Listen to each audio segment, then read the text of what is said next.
Hello guys! Good morning! Ayan, today is December 26 and dumating yung in-order ko.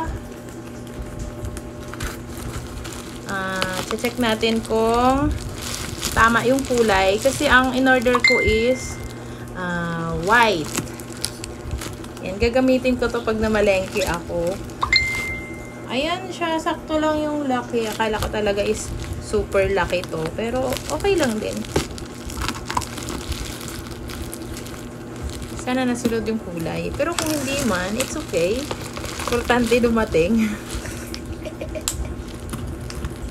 Excited na ako kasi bukas mamalengke ako. Yung gusto ko siya pamalengke. Malalagyan siya ng mga fruits. Mamimili akong prutas. Lalagyan ko siya.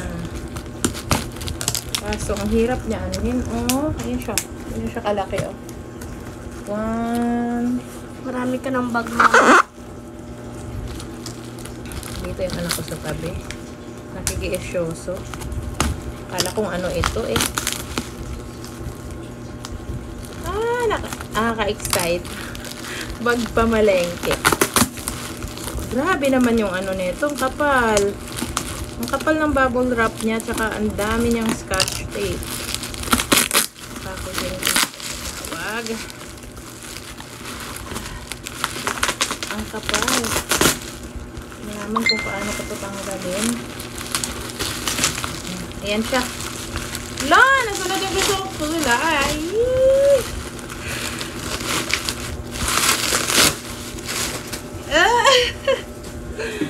Color white yung napili ko.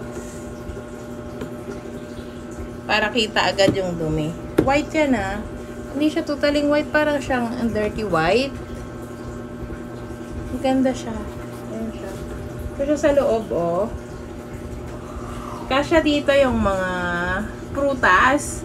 Mga grapes. Kasi pag nilagay ko kasi sa bag na yung bag talaga na ano, na lagayan ng mga pinamili, nadudurog kasi. Sabi ko, bibili ako ng pamalengking ano, prutas lang ang ilalagay. Ayan, kasya.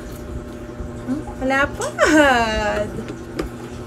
Ayan, bukas kasi mamamalingki ako. Mas maaga. Ayan. Ayan, ito yung lagayan ko ng mga prutas. Ayan! Kung gusto niyo mag-order nito, ilalagay ko yung link sa aking yellow basket para